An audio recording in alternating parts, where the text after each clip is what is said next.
Hello friends, Shashi Agarwal channel के अंदर मैं डॉक्टर शशि अग्रवाल आप सबका स्वागत करती हूँ और आशा करती हूँ कि आप लोग जो है अपने घर में बैठ के जो है लाइफ को भी एंजॉय कर रहे हैं और साथ साथ स्टडी को भी फोकस कर रहे हैं। और आज का जो हमारा टॉपिक है that is the dividend theories and the determination. Dividend theories के ऊपर जो है पहले ही वीडियो डल चुका है। इवन जो डिटर्मिनेंट्स ऑफ द डिविडेंड है इसके ऊपर इंग्लिश के अंदर भी लेक्चर जो है डल चुका है, आप लोग चेक कर सकते हैं। जो डिविडेंड थ्योरीज के नोट्स हैं वो ऑलरेडी मेरे ब्लॉग पे अपलोड हो चुके हैं। वैसे मैं कोशिश करूंगी कि उसका लिंक जो है डिस्क्रिप्शन बॉक्स के अंदर भी डाल दूं। आज का जो हमारा टॉपिक है that is the determinant of the dividend policy, जिसके अंदर first of all we will understand what is the meaning of dividend, what are the forms of the dividend, what are the significance of the dividend, what are the determinant which influence the dividend.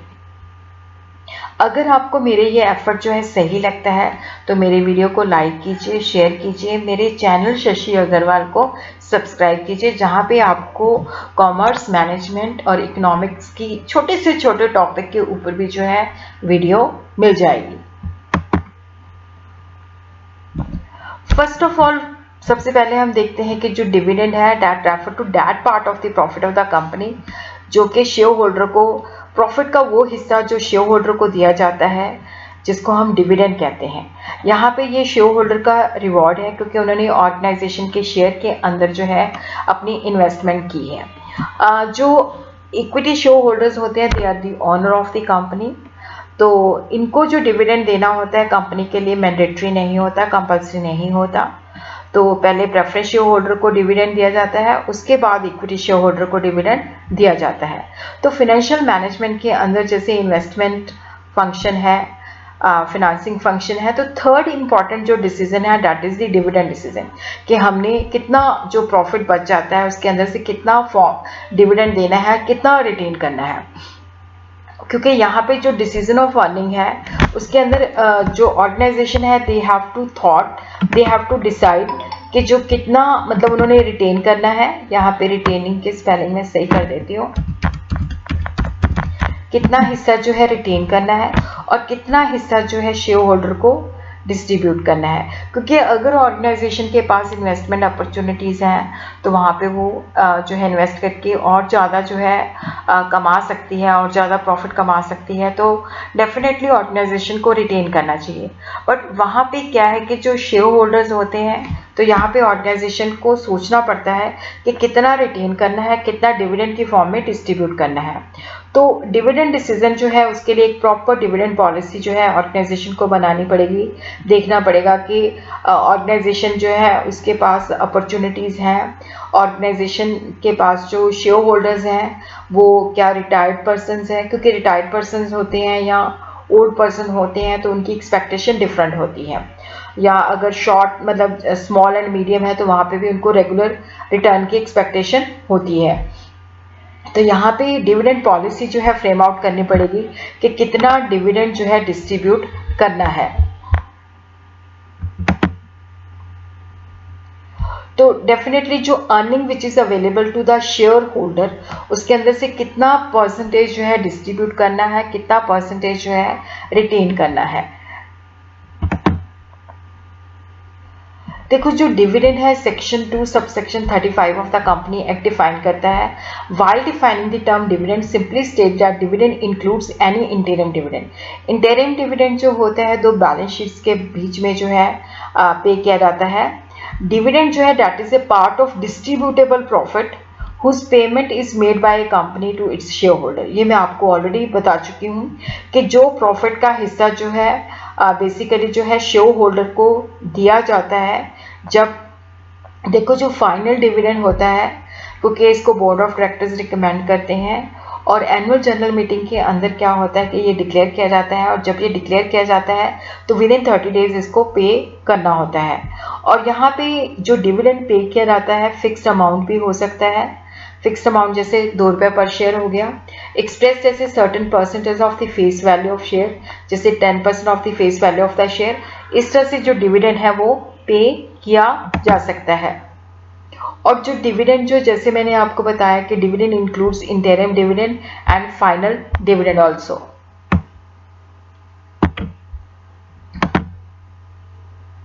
So what are the objective of the dividend policy. अब देखो यहाँ पे जो net earning जो है equity share holders के लिए बचती है, तो उसके अंदर से ऑर्गेनाइजेशन को डिसाइड करना पड़ता है कि कितना रिटेन करना है और कितना जो है डिविडेंड देना है। डिविडेंड पॉलिसी जो है देखो, अगर जो ऑर्गेनाइजेशन जो कंपनी अपनी डिविडेंड पॉलिसी बनाती है वो लॉन्ग टर्म फिनेंसिंग को भी इफेक्ट करती है और वेल्थ ऑफ शेयर होल्डर को भी इफेक्ट करती है। क्योंकि यहाँ पे बेसिकली क्या होता है कि देखो, अगर हमने सारा डिविडेंड जो है शेयर होल्डर को पे कर दिया, तो ऑर्गेनाइजेशन ने अगर कल को उसके पास इन्वेस्टमेंट अपॉर्चुनिटीज़ हैं तो उसको बाहर से जो है फाइनेंस देना पड़ेगा, क्योंकि अगर रिटेन अर्निंग लेती है तो वहाँ पे उनको कोई कॉस्ट नहीं पड़ती। और उसी तरह क्या है कि जो डिविडेंड डिसीजन है, क्योंकि जब डिविडेंड डिक्लेयर किया जाता है तो और जो शेयर की प्राइसेस हैं वो भी इंक्रीज होती हैं और कंपनी की गुडविल भी एस्टैब्लिश होती है। और उसी तरह क्या है कि देखो, जो डिविडेंड पॉलिसी है ये लॉन्ग टर्म फिनेंसिंग और वेल्थ ऑफ शेयर होल्डर को भी इफेक्ट करती है। फर्म का जो डिसीजन है दैट इज टू पे dividend may be influenced by two possible view point. एक तो फर्म की देखनी पड़ती है कि नीड फॉर फंड्स कितनी है, क्या फर्म के पास जो है अपॉर्चुनिटीज़ हैं, क्या जो फर्म है वहाँ पे अगर इन्वेस्ट करती है तो जो अपॉर्चुनिटी कॉस्ट है क्या वो ज़्यादा रिटर्न जनरेट कर सकती है, और शेयर होल्डर जो है उनकी नेचर क्या है, क्या वो रेगुलर इनकम एक्सपेक्ट करते हैं या कैपिटल गेन के अंदर जो है बिलीव करते हैं। फिनेंसिंग डिसीजन, जैसे मैंने आपको यहाँ पे बताया था कि जो डिविडेंड पॉलिसी है ये लॉन्ग टर्म फिनेंसिंग और वेल्थ ऑफ शेयर होल्डर को इन्फ्लुएंस करती है। तो यहाँ पे वी विल अंडरस्टैंड कि how it effect the financing decision. अब देखो, यहाँ पे अगर हमने शेयर होल्डर को डिविडेंड दे दिया, कल को ऑर्गेनाइजेशन के पास क्या है कि प्रॉफिटेबल अपॉर्चुनिटीज़ हैं, तो वहाँ पे जो फंड्स होंगे क्योंकि इंटरनली अवेलेबल नहीं होंगे, क्योंकि शेयर होल्डर को डिविडेंड पे किया जा चुका है, तो फंड जो होते हैं या तो न्यू इक्विटी शेयर्स इशू करने पड़ेंगे। और उसी तरह क्या है कि देखो, दो तरह की ऑप्शन होती है। अगर फंड्स अवेलेबल हैं तो रिटेन अर्निंग से फंड जो है लेके कंपनी जो है अपना जो अपॉर्चुनिटीज़ हैं उसको फिनांस कर सकती है। और अगर डिविडेंड पे कर दिया है, रिटेन अर्निंग नहीं है, तो नए इक्विटी शेयर जो है इशू करने पड़ते हैं। और उसी तरह क्या है कि देखो, जो रिटेन अर्निंग है, अगर कंपनी जो है अपनी जो न्यू अपॉर्चुनिटीज़ हैं, जो इन्वेस्टमेंट अपॉर्चुनिटीज़ आती हैं, उसको अगर रिटेन अर्निंग से फंड करती है तो रिटेन अर्निंग जो होती है ये लेस कॉस्टली होती है, क्योंकि it does not involve any incurrence of the flotation cost. देखो, यहाँ पे क्या होता है कि जैसे हमने इक्विटी आईपीओ लेके आते हैं तो उसकी भी कॉस्ट होती है, डेट लेना है उसकी भी फ्लोटेशन कॉस्ट होती है, बट रिटर्न अर्निंग जो होती है इंटरनली जनरेटेड फंड होता है, तो इसकी कोई फ्लोटेशन कॉस्ट नहीं होती। और इसी तरह कंपनी जो है अगर उसके पास काफ़ी अच्छे प्रोजेक्ट्स हैं और जहाँ पे जो रेट ऑफ रिटर्न है that is more than cost of capital, तो उसको जो है ज़्यादा हिस्सा जो है रिटेन करना चाहिए। और उसी तरह क्या है कि देखो, यहाँ पे बेसिकली क्या है कि जैसे कंपनी को फंड्स की ज़रूरत है, तो अगर वो फंड्स की ज़रूरत है तो अगर उसके पास रिटेन्ड अर्निंग है तो वो पहले उनको यूटिलाइज कर ले कि जो डेफिशिएंसी होएगी उसके अंदर से क्या है कि वो दोबारा जो है इक्विटी इशू कर सकती है। In order to make fresh investment the company may raise additional funds. First, it will arrange from the retained earning, which will affect the amount dividend payable to the shareholder. क्योंकि यहाँ पे देखो, जैसे organisation के पास opportunities अच्छी हैं तो वहाँ पे वो क्या करेगी, रिटेन अर्निंग को यूज़ करेगी, तो डेफिनेटली उस सिचुएशन के अंदर क्या होगा कि शेयर होल्डर को लेस डिविडेंड पे किया जाएगा। देखो, यहाँ पे दूसरा जो है वेल्थ मैक्सिमाइजिंग डिसीजन, क्योंकि यहाँ पे ऑर्गेनाइजेशन को डिविडेंड और रिटेंशन के अंदर जो है प्रॉपर बैलेंस करना पड़ता है। ये थ्योरेटिकली सही है कि अगर अपॉर्चुनिटीज़ हैं तो उसको रिटेन करना चाहिए, बट कल को अगर कंपनी जो है इक्विटी इशू लेके आती है, दोबारा से डिविडेंड नहीं पे करती, तो ऑब्वियसली वहाँ पे जो इक्विटी शेयर होल्डर्स होएगा उसका रिस्पॉन्स पुअर होगा। तो ऑर्गेनाइजेशन को जो है एक प्रॉपर बैलेंस जो है बना के रखना पड़ता है कि जैसे देखो, स्मॉल और medium income class group share holders होते हैं, उनको होता है कि हमें आज की डेट में डिविडेंड मिल जाए, वो फ्यूचर डिविडेंड के बारे में ज़्यादा नहीं सोचते, कैपिटल गेन के बारे में ज़्यादा नहीं सोचते, उनको होता है कि इमीडिएटली उनको जो है इनकम मिलनी चाहिए। और उसी तरह देखो, जो रिटायर्ड पर्सनस होते हैं उनको भी होता है कि हमें जो है इमीडिएटली जो है डिविडेंड मिलना चाहिए। और उसी तरह क्या है कि देखो जो बेसिकली क्या है कि अगर हाई डिविडेंड पे किया जाता है तो value of the share enhance होती है, जिससे शेयर होल्डर की वेल्थ मैक्सिमाइज होती है। अगर लो डिविडेंड दिया जाता है तो शेयर की वैल्यू डिक्रीज होती है। तो ऑर्गेनाइजेशन को बैलेंस जो है बनाना पड़ेगा, ताकि जो वेल्थ है वो भी मैक्सिमाइज हो जाए और ऑर्गेनाइजेशन की जो फिनेंसिंग रिक्वायरमेंट है वो भी पूरी हो जाए। क्योंकि जो रिटेन अर्निंग है देखो, ये करंट और फ्यूचर डिविडेंड दोनों को अफेक्ट करती है। अगर रिटेन अर्निंग इंक्रीज होती है कि जब ऑर्गेनाइजेशन अपने पास ज़्यादा पैसा रखती है तो जो करंट डिविडेंड है वो कम हो जाएगा, तो उसकी मार्केट प्राइस इफेक्ट हो जाती है। बट अगर क्या है कि ऐसे कामों में लगाती है जहाँ पे अर्निंग जो होती है बहुत ज़्यादा होती है, तो उससे क्या होता है कि फ्यूचर के अंदर अर्निंग पर शेयर और जो फ्यूचर डिविडेंड है वो इन्हांस हो सकता है।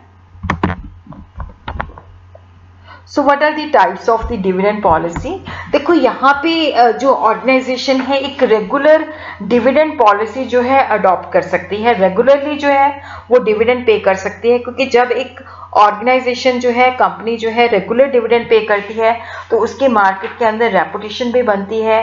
ये भी लगता है कि कंपनी जो है इसकी एफिशिएंसी अच्छी है, डेफिनेटली कंपनी का प्रॉफिटेबल रिकॉर्ड बनता है, इन्वेस्टर्स के अंदर कॉन्फिडेंस आता है और ये लॉन्ग टर्म फिनेंसिंग के अंदर हेल्प करते हैं और जो market value of the share है उसको भी स्टेबलाइज करते हैं। और उसी तरह स्टेबल डिविडेंड पॉलिसी के अंदर जो ये है वो सारे मैंने अगली स्लाइड्स के अंदर बताए हैं।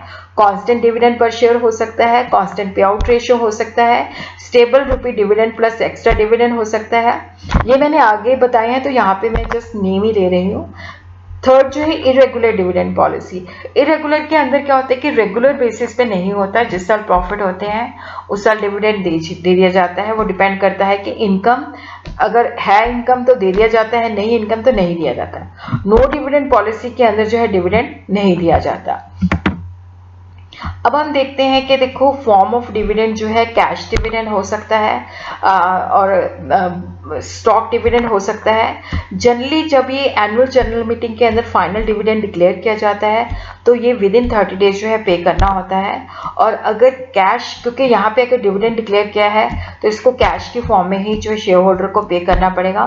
तो ये जो है करंट प्रॉफिट या अकोमोडेटेड प्रॉफिट्स के अंदर से पे किया जाता है, कैश की फॉर्म में, चेक की फॉर्म में, वारंट की फॉर्म में, डिमांड ड्राफ्ट के अंदर, पे ऑर्डर या directly through electronic clearance services के अंदर। स्टॉक डिविडेंड जो होता है that is the bonus issue. यहाँ पे जो एग्जिस्टिंग शेयर होल्डर्स होते हैं उनको कैश डिविडेंड के साथ बोनस शेयर भी इशू किया जा सकता है। तो यहाँ पे जो प्रॉफिट्स होते हैं उनको कैपिटल के अंदर कन्वर्ट किया जाता है और ये permanent capitalization of the profits होती है। इससे क्या होता है कि कैपिटल इंक्रीज होती है, रिजर्व एंड सरप्लस कम हो जाते हैं। तो यहाँ पे जब बोनस इशू किया जाता है तो नेटवर्थ जो होती है वो इफेक्ट नहीं होती और ना ही जो overall wealth of the share holder होती है उसके ऊपर कोई इम्पैक्ट आता है। बेनिफिट देखो जो बोनस इशू का होता है कि जब कंपनी अपनी जो है प्रॉफिट्स को कैपिटलाइज करती है तो ये लगता है कि कंपनी का ब्राइट फ्यूचर है, इसका सिग्नल देती है। और यहाँ पे देखो जब वो कैश में डिविडेंड पे करती है तो उसको पहले डिविडेंड डिस्ट्रीब्यूशन टैक्स जो है 115 ओ के अंदर देना पड़ता है, बट बोनस इशू के अंदर नहीं होता। और बोनस इशू से कंपनी की गुडविल भी बढ़ती है, मार्केट सेंटीमेंट भी इम्प्रूव होते हैं। और अगर हम बेसिकली देखें कि यहाँ पे इसका ये बेनिफिट होता है कि जब बोनस इशू आता है तो शेयर प्राइस जो है डाउन चली जाती है और शेयर जो है लोग की अफोर्ड कर सकते हैं। देखो यहाँ पे इसका जो लिमिटेशन है, एक तो वेल्थ मैक्सिमाइजेशन के ऊपर कोई इम्पैक्ट नहीं होता और जो बोनस इशू है जब इसको हैंडल किया जाता है तो इसके ऊपर काफ़ी खर्चा होता है, जब नया इशू लेके आना तो उस पर कम खर्चा होता है। और उसी तरह क्या है कि अगर रिटर्न ऑन इन्वेस्टमेंट को ना मतलब मेंटेन किया गया तो यहाँ पे ओवर कैपिटलाइजेशन की सिचुएशन भी उत्पन्न हो सकती है। अब जो मैंने आपको आगे पिछले बताया था कि रेगुलर डिविडेंड पॉलिसी हो सकती है, स्टेबल डिविडेंड पॉलिसी हो सकती है, इरेगुलर डिविडेंड पॉलिसी हो सकती है। तो देखो यहाँ पे हम स्टेबल डिविडेंड जो है उसके अंदर कांस्टेंट डिविडेंड पर शेयर भी हो सकता है, कांस्टेंट डिविडेंड पे आउट भी हो सकता है, small constant dividend per share with extra dividend भी हो सकता है, constant dividend pay out policy with minimum guaranteed dividend भी हो सकता है, stable dividend, residual income dividend policy, जो मैंने 1 बाय 1 करके जो है एक्सप्लेन की है। देखो यहाँ पे जो constant dividend per share policy, यहाँ पे same amount of dividend every year जो है पे किया जाता है। जैसे मान लो ये 2 रुपये पर शेयर है, तो इसको हर जो है हमेशा जो है पे किया जाता है। ये 10% ऑफ द फेस वैल्यू है, पे the same amount of dividend every year. तो क्योंकि यहाँ पे चाहे अर्निंग ज़्यादा है या कम है, यहाँ पे आपको कांस्टेंट डिविडेंड जो है मिलेगा। और अगर बहुत ज़्यादा अर्निंग होती है तो इक्वलाइजेशन रिजर्व जो है खोल दिया जाता है कि जब प्रॉफिट नहीं होते तो इस रिजर्व के अंदर से डिविडेंड पे किया जाता है। Constant dividend pay out policy के अंदर क्या है कि fix percentage dividend pay out होता है कि dividend per share divided by earning per share. तो यहाँ पे constant dividend pay out policy adopt की जाती है। और उसी तरह यहाँ पे फिक्स्ड रेट जो है पे किया जाता है, और अगर लॉस होता है तो वहाँ पे कोई डिविडेंड पे नहीं किया जाता। Small constant dividend per share के अंदर क्या होता है कि जो है जब ज़्यादा प्रॉफिट होते हैं तो आपको रेगुलर बेसिस पे कांस्टेंट डिविडेंड तो मिलता ही मिलता है, साथ में आपको जो है प्रॉफिट के अंदर से एक्स्ट्रा डिविडेंड भी प्रोवाइड किया जाता है। देखो यहाँ पे constant dividend pay out with minimum granted पे किया जाता है, फिक्स रेट पे किया जाता है। और उसी तरह क्या होता है कि अगर कंपनी के प्रॉफिट्स कम है तो वहाँ पे मिनिमम ग्रांटेड एक रेट फिक्स किया जाता है कि इतना मिनिमम आपको जो है डिविडेंड मिलेगा ही मिलेगा। स्टेबल डिविडेंड पॉलिसी के अंदर जो है steady amount of dividend over the year जो है पे किया जाता है। रेजिडुअल इनकम डिविडेंड पॉलिसी के अंदर क्या होता है कि जब बेसिकली जो है जो हमारे पास प्रॉफिट्स हैं उसके अंदर से कैपिटल एक्सपेंडिचर निकाल के जो पैसे बचते हैं उसमें से डिविडेंड दिया जाता है। और बहुत सारी चीज़ों का यहाँ पे ध्यान रखा जाता है कि कंपनी की इन्वेस्टमेंट अपॉर्चुनिटीज़ क्या है, टारगेट कैपिटल स्ट्रक्चर कितना रखना है, कॉस्ट ऑफ कैपिटल क्या है, उसके बेसिस पे जो है डिविडेंड दिया जाता है। अब हम देखते हैं कि देखो जो डिविडेंड पॉलिसी है वो ऑर्गेनाइजेशन के लिए बनानी बहुत ही कंपल्सरी होती है।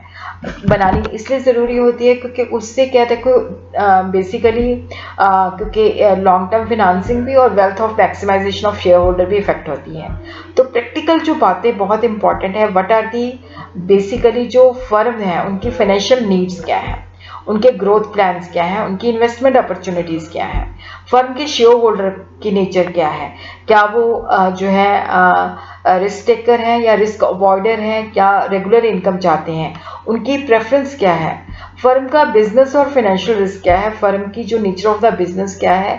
बिजनेस रिस्क होता है कि जैसे बिजनेस चलेगा या नहीं चलेगा, जिससे हमारी इनकम के अंदर डिविएशन आती है। फाइनेंशियल रिस्क होता है जब हम डेट का इस्तेमाल ज़्यादा करते हैं तो हम पे जो इंटरेस्ट की ऑब्लिगेशंस हैं वो ज़्यादा होती हैं। तो फर्म के फाइनेंशियल और लीगल कंस्ट्रेंट्स क्या हैं। कई बार देखो क्या होता है कि जैसे अगर क्या है कि अगर फर्म जो है डिविडेंड पे कर देती है, रिटेन्ड अर्निंग कम है, तो कल को अगर कंपनी के पास इन्वेस्टमेंट अपॉर्चुनिटीज़ आती हैं तो वो बाहर से फंड जो है अरेंज करती है, जैसे इक्विटी इशू करती है, तो उससे और इक्विटी शेयर होल्डर जो है जुड़ जाते हैं। तो जिससे क्या होता है कि जो एग्जिस्टिंग शेयर होल्डर्स होते हैं उनका कंट्रोल डिल्यूट हो जाता है। तो फर्म को क्या स्टेबल डिविडेंड पॉलिसी अडॉप्ट करनी चाहिए या किस तरह की पॉलिसी जो है अडॉप्ट करनी चाहिए, और जो है फर्म को क्या कैश डिविडेंड पे करना चाहिए या बोनस शेयर या बायबैक ऑफ शेयर करना चाहिए। तो ये सारी चीज़ें जो है डिविडेंड पॉलिसी जब फ्रेम आउट की जाती हैं तो उसके अंदर इन सारी चीज़ों को मद्देनज़र रखा जाता है। तो what are the determinants of the dividend policy, legal restriction है, magnitude and trend of earning है, desire and type of shareholder है, नेचर ऑफ इंडस्ट्री है, एज ऑफ द कंपनी है, फ्यूचर फाइनेंशियल रिक्वायरमेंट है, जिसको हम 1 bye 1 करके study करेंगे, इन्फ्लेशन है, कंट्रोल है, रिक्वायरमेंट ऑफ इंस्टीट्यूशनल इन्वेस्टर्स है, स्टेबिलिटी ऑफ डिविडेंड है, लिक्विडिटी रिसोर्सेज है। तो सबसे पहले हम देखते हैं कि जो financial needs of the company है। अब देखो जैसे कंपनी है उसको फाइनेंस की ज़रूरत होती है, कंपनी के पास प्रॉफिटेबल अपॉर्चुनिटीज़ हैं, अगर वहाँ पे रेट ऑफ रिटर्न जो है expected to be earn by a company is less than the rate of return expected by the investor. अब देखो जो इन्वेस्टर को हमने डिविडेंड देना है और वहाँ पे क्या है कि अगर वो कहीं और इन्वेस्ट करते हैं तो वो उनकी एक्सपेक्टेड रिटर्न क्या है। तो यहाँ पे अगर रेट ऑफ रिटर्न, अगर कंपनी इन्वेस्ट करती है तो रेट ऑफ रिटर्न कितना है, अगर वो कम है तो यहाँ पे ऑर्गेनाइजेशन को के लिए बेटर होगा कि वो जो शेयर होल्डर है उसको डिविडेंड पे कर दें। और उसी तरह अगर इंटरनल रेट ऑफ रिटर्न जो है that is greater than the rate of return which is expected by the investor, तब कंपनी को जो है रिटेन करना चाहिए, री इन्वेस्ट करना चाहिए। जो मेच्योर कंपनीज होती हैं वहाँ पे इन्वेस्टमेंट अपॉर्चुनिटीज़ बहुत कम होती हैं, तब उनका रिटेंशन रेशियो जो होता है लो होता है, तो उस सिचुएशन के अंदर डिविडेंड ज़्यादा पे करना चाहिए। जो ग्रोथ कंपनीज होती हैं वहाँ पे इन्वेस्टमेंट अपॉर्चुनिटीज़ बहुत ज़्यादा होती हैं, तो उनको ज़्यादा रिटेंशन करनी चाहिए और लो जो है डिविडेंड देना चाहिए। और इस तरह हम देखते हैं कि what are the restrictions, what are the legal constraints क्या है। Section 123 of the company act जो है कि किस तरह से हमने डिविडेंड को पे करना है। डिविडेंड जो है शैल बी डिक्लेयर्ड और paid by company for any financial year.